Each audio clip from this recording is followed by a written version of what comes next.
I think I need to preface tonight's video by saying that when I make statements about how I think this election is likely going to go, it carries with it the implicit little asterisk that says, assuming there's no funny business, no mysterious broken water mains at 12:30 a.m., no Ryder trucks full of completed mail ballots rolling up at 2:45, nothing like that.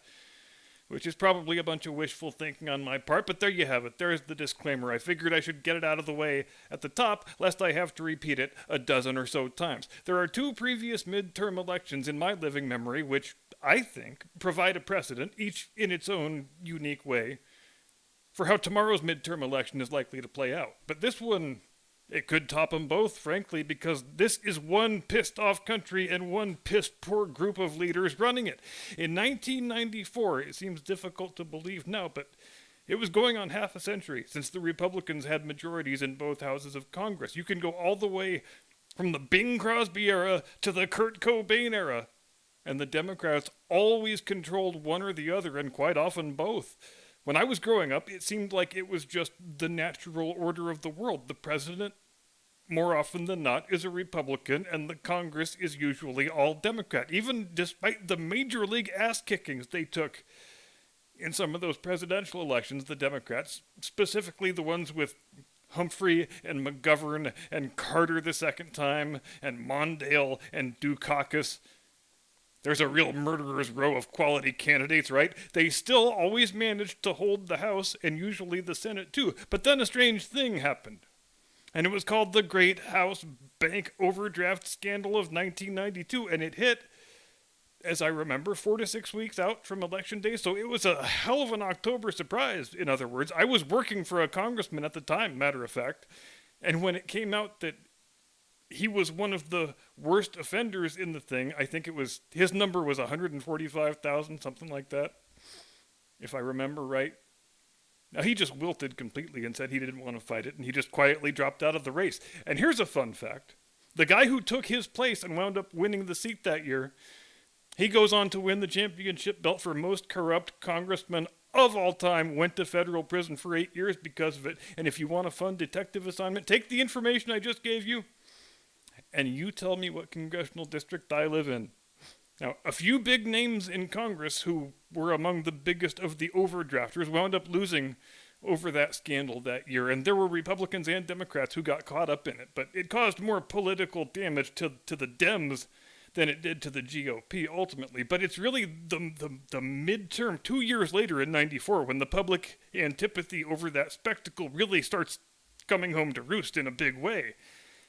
And you may remember how the word incumbent became such an epithet that year that incumbent candidates began scrambling to remove the word incumbent from the ballot next to their name. I recall there were a few states where it was actually a matter of law that the incumbent has to have the word incumbent on the ballot next to their name. And it was such an anti-establishment year that year that lawsuits started flying every which way. Such was the determination of those incumbents not to doom themselves to defeat by having their name appear on the ballot next to the word incumbent. But elections are like a box of chocolates, I guess. Each one gives you a ringside seat to a different form of mass psychosis or two. Newt Gingrich and the Republicans that year, in a marked departure from normal Republican practice, they saw the way the winds were blowing and they played it just right. They wrote up the contract with America, they publicized it widely, they won the messaging war, and the Democrats were never really able to effectively counter it. The best they managed to come up with was contract with America, more like contract on America, am I right? And they tried, they repeated it just hundreds and hundreds of times, but they couldn't make it stick. And so for the first time since the Coolidge administration, you had both houses of Congress under Republican control. And all of a sudden, Bill Clinton went from being a liberal Democrat to a centrist Republican practically overnight. It was uncanny. So 94 winds up being a combination of a couple different things. It's a reaction to the check bouncing scandal and a repudiation of sleazy career politicians in general. But it's also a personal message to Bill Clinton saying, okay, Bubba, you ran as a centrist unifier a couple years ago, but you've looked an awful lot like a wild-eyed leftist social engineer since you got in there, and we've had just about enough of that nonsense. Now, the 2010 midterm was also a Republican wave election, as you remember. And I'm going to digress here for a moment because I bet you thought I was going to say red wave, didn't you? But I didn't, and I won't, because I assiduously avoid categorizing my countrymen or the states in which they live by a color. But let's talk about those colors. Why are Republicans the red team and Democrats are the blue team? It may surprise you to learn it wasn't until 1996 that the TV networks settled on the convention of making the Republicans red and the Democrats blue. Up until then, for the prior 20 years or so, since most people had a color TV at home, more often than not on election night, the Republicans would be blue and the Democrats would be red, which is in keeping with the way they do it in literally every other country in the world, because obviously red is the color of the most hard left form of leftism, so everywhere else but here, the party on the left is always the red team, and the party on the right is always the blue team. But around 25 years ago, the Democrats decided they didn't like that. They decided the commie Democrat jokes were just a little too easy if they were always the red team. So they did what they always do. They called up their buddies at the news networks and decreed that henceforth, from 1996 onward, the Republicans shall be the red team and we, the Democrats, shall be the blue team. End of digression. Back in 2010, which you may remember as the Tea Party election, in terms of the number of seats picked up, it looked a lot like 94 did, but the things that impelled the electorate to punish the Democrats that year were rather different than they were 16 years earlier. So where 94 can be seen as a reaction against the endemic, almost casual corruption of the professional political classes, 2010 was more of a reaction against their crippling incompetence. Because we'd seen a whole lot of that in the prior 2 years. We'd seen a president elected in the aftermath of an economic collapse who spent the first 2 years of his term trying to spend his way out of it and largely making the problem that much worse. But I guess if the Dems are consistent about anything in this life, it is their intractable, unshakable belief that there is no economic quagmire you can't extricate yourself from by spending vast sums of fictional money. No matter how many times it doesn't work, no matter how many times it has the opposite of the desired effect, the belief remains. Like the lone lighthouse that's the only structure left standing after a hurricane has scoured the entire coastline. And why did the hurricane happen? It happened because you drive a pickup truck. Because you hate our precious Earth Mother and you support the evil sun monster. Because that is what super duper ultra mega MAGA people do when they're not busy being racist and hating immigrants. Of course. Jim Eagle, I want you to hit the music while the audience considers the sinfulness of its ways.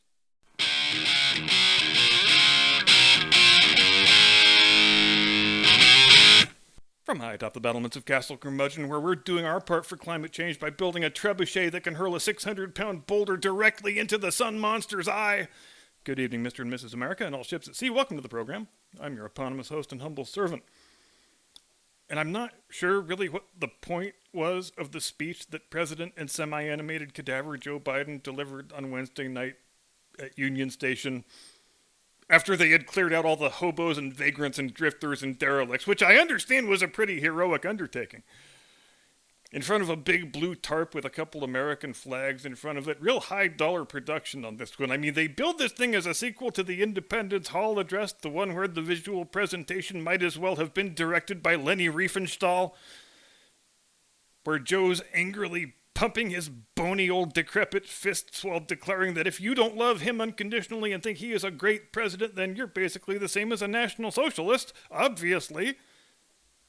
But at least there was some drama in that speech. At least it had some historical value, at least insofar as being the first time an American president has ever unironically used totally on-the-nose fascist imagery for a speech, the purpose of which was to proclaim the other half of the country fascist. Oh, got a fun digression for you. You know where the words fascist and fascism come from? If you said Italy, you're correct. If you said Mussolini, you're correct. But where did Mussolini get the idea? He got it from the Roman Empire, or actually the Roman Republic, I guess is more accurate to say, because in the military forces of the Roman Republic and later the Roman Empire, the fasces was an object carried by the commanding general that signified his station of office and the authority that accompanied it. So it's a bundle of wooden rods formed into a cylinder with a ceremonial axe in the middle of it, all bound together with straps of leather. And it began as an object that had a legitimate practical purpose. If a man or a group of men committed some behavioral infraction, then the rods were what you used to flog them. And if something more serious took place, if a capital crime happened, then the axe was the instrument that you used for imposing that sentence as well. If you've got a dime in your pocket, take a look at the back side of it. You will see a fasces surrounded by a laurel wreath. All manner of delicious Roman imagery there. It's a common image in medieval heraldry, too, especially continental European heraldry, German and Spanish, not so much the French, not sure why, but there you go. Now you know what fascism means. And it doesn't mean voting for Donald Trump, no matter how fervently your president, such as he is, would like you to believe that. Now look, I am not the man who manages Joe Biden's chemical intake, but I know enough to know that if you're looking for him to give a 20-minute speech in which he seems engaged and says more words intelligibly than not, then you need to get that guy in full angry grandpa mode. I'm not sure how his physician goes about achieving that, but we've seen enough of Joe Biden in angry grandpa mode to know that it can be done. I'm thinking it takes maybe a couple of amphetamine tablets crushed up in a double espresso. That'll have him angry grandpaing for a good 35 or 40 minutes easy. But you have to make sure he is off the stage before the crash inevitably hits, because that can get pretty ugly. If you don't time it just right, the old guy might start shaking hands with people who aren't there and falling off the side of the rostrum and shit. But this Union Station speech the other night, I don't know if it was a pharmacology error or a dosage error, but they needed angry grandpa, and angry grandpa was absent. Instead, we got doddering, mumbling, confused grandpa who just wants to go home and have a prune juice smoothie and watch some frickin' Murder, She Wrote. The grandpa who's so tired he can't even muster the energy to grab a comely young 13-year-old girl from behind and take a long, slow sniff of her hair while instructing her on responsible future dating habits. I wonder how the rest of that girl's day went. She walks in the front door after school. Dad's sitting in his easy chair smoking his pipe. He's reading the Wall Street Journal. He glances up. "Hi, sweetheart. How was your day? I heard the president came to your school." "Hi, Dad. Yeah, it's true. The president came to my school." "Well, that's great, honey. Did you get to meet him?" "Yep, I met the president." "You don't sound very excited. What's wrong?" "Well, the president came up from behind me, grabbed me by both shoulders, sniffed my hair, and told me not to date until I am 30. "Oh, I see. Well, I guess he is fairly renowned for his habit of molesting other people's children in public, so I think it's probably your own damn fault for turning your own back when you knew there was a skeevy old pervert in the area. Now go run along and take a shower because you stink of denture adhesive and broken dreams." And you know, as long as we're talking about things that are awkward and uncomfortable, I guess there's no delicate way of pointing out that we have still got more than half of Joe Biden's term remaining, assuming they leave him in place for all 4 years, and I just can't imagine they are going to do that, especially not after what's about to happen tomorrow, by all indications. Remember the week before last when some reporter asked Joe why so many Democrat candidates don't want to be seen on the stage with him? And he shot back with, "Now you look here, Jack. We've had 18, 19, 20 people call up wanting me to go campaign with them, so you get your facts straight, fella." And left unspoken in this exchange, of course, is the fact that the President of the United States just bragged about the fact that a grand total of 9% of his party's members in the House are amenable to being seen in public with him.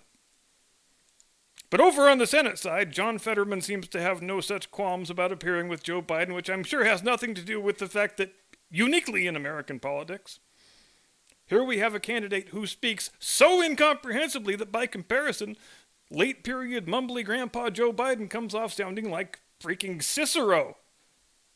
God, I wish there had been a hot mic around when those two guys met each other for the first time on the airport tarmac. Part of me wants to believe that Joe exclaimed, "Finally, somebody who speaks English." You never know. It's possible they make perfect sense to each other, and it's the rest of us who have the problem.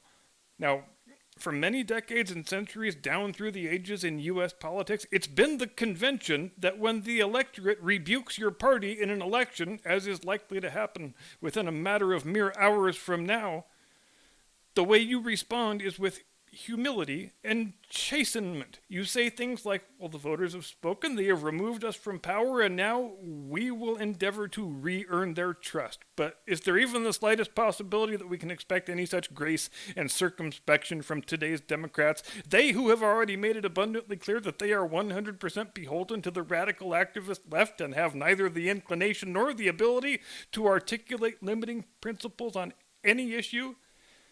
No. There is not. For whatever we don't know about what will happen the remainder of this week, here's one thing I guarantee you.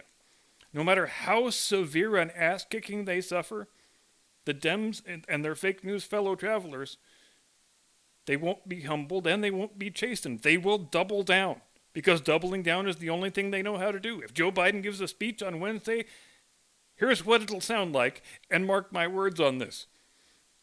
Today the forces of darkness and division have prevailed, and we're reminded that much work remains to be done on defeating the evil of racism and xenophobia and white supremacy. Now, over on the fake news, they're going to blame voter suppression and misinformation and conspiracy theories. Maybe they'll even drag out Russian collusion. Some guy on MSNBC will probably demand that Joe Biden nationalize Twitter in order to save democracy. What we won't hear, what we will never hear, is anyone contemplating the possibility that the voters threw out the Democrats because they are corrupt and incompetent and their ideas vary between laughably stupid and downright pure fucking evil. Joe Biden sure as hell won't be chastened. If I had to guess what's going to happen, depending on how overwhelming the Republican majority winds up being, I think first we'll see the lame duck Congress try to ram through as much radical leftist nonsense as possible in the few weeks that are going to remain to them. And after the new Congress is seated, I think we'll see Joe Biden attempting to rule by decree with executive orders, which he does to a large degree already anyway, even when his party runs the Congress. He'll be encouraged in this by his party and the fake news media because, let's face it, if he keeps trying to end run around Congress and puts himself on the path toward likely being impeached, I don't think the party would mind that very much at all. It might save them the trouble of having to shove the 25th Amendment knife in his back. But if I had to guess, if I was a betting man, and I'm totally not, I would surmise that by the end of next year, 2023, Biden won't be the president and Harris won't be the vice president. And honestly, I am pretty surprised that they have not moved her aside yet. They should have just given her the Supreme Court vacancy. She wouldn't be worse than the chick they put in there. It would have been an elegant solution to all their problems, and they didn't take it. Now they still have to figure out a way to move her aside before they can get to the work of moving him aside. The easiest thing to do is just to offer her a shitload of money to go away, I think. I don't think it would even be illegal. We will give you $100 million if you say that you're resigning and you're like exhausted and need to spend time with your family or some shit. I can't imagine she thinks she's got any shot at becoming the president. She probably doesn't want to anyway. Vice president is the easiest job in the whole wide world. It was described by one of its former occupants as being not worth a warm bucket of piss. But look how badly she's managed to screw that up. And that's about all I've got for tonight, so I think we'll leave it there. I won't encourage you to go and vote tomorrow because you're a grown-ass adult and you don't require my encouragement. Plus, it's nobody's damn business whether someone else votes or not, because the right to vote necessarily includes the right not to vote. I'll be back Wednesday to discuss whatever wacky weirdness takes place tomorrow. Until then, have a pleasant tomorrow. Do not comply. Get off my lawn.